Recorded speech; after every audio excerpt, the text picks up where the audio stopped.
så var Johannes Brahms sammen med en venn av seg, Klaus Groth, i Thun i Sveits og komponerte i et landskap som han sa var så vakkert at man måtte passe seg for ikke tråkke på melodier når man gikk på tur. Og både Brahms og Klaus Groth var ganske forelsket i den samme sangerinnen, Hermine Spies. Og hun skulle komme litt senere. Og Klaus Groth hadde skrevet et dikt som melodien griper det meg. Og denne skriver da Brahms en melodi, altså komponerer en sang rundt dette diktet. Og dette bruker han også da som tema til andresatsen i sonaten det skal høre. Så vi tenkte å spille denne lille, korte sangen for dere først.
Variant av dette temaet bruker da Brahms som sidetema. Vi kan bare spille det med en gang.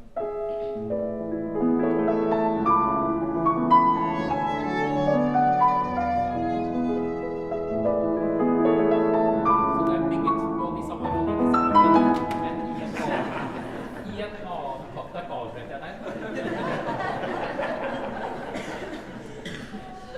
Så Brahms da skal skrive sin sonate nummer 2 i A-dur. A-dur som gjerne blir regnet som kjærlighetens toneart. Og han velger å satsbetegnelsen Allegro amabile. Og måten han komponerer det på, tenker jeg meg, hvor han starter med et lite Wagner-quote. En melodilinje han har stjålet fra Wagner, bevisst. Klaveret starter med denne romantiske melodien, og så kommer det da små kommentarer fra fiolinen. Det er nesten som at Brahms kanskje tenker seg at Hermine hvisker han noe i øret fra langt der borte, tenker jeg da, romantisk sjel som jeg er. Og sånn går det gjennom hele sonaten. Vi har sjelden temaene sammen, men kommenterer hverandre.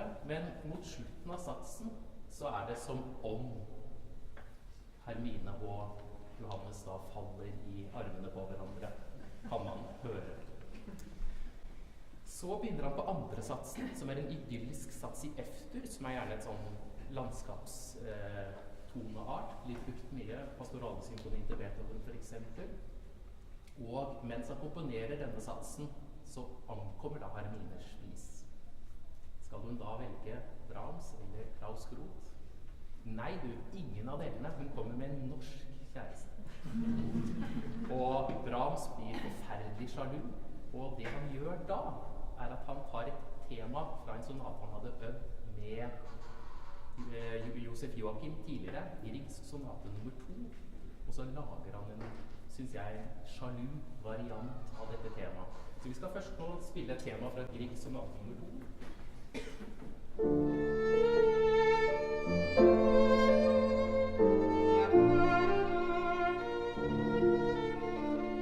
Så blir Brahms sonate blir.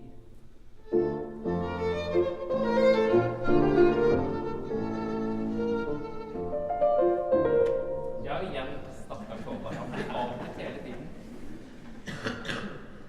Og da veksler det mellom disse to temaene i andre satsen. Vi får en liten sånn vuggesang i midten også av denne satsen.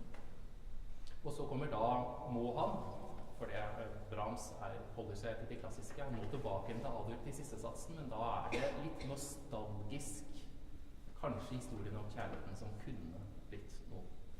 En allegretto grazioso til siste sats. Vi gleder oss til å spille dette lille mesterverket for dere.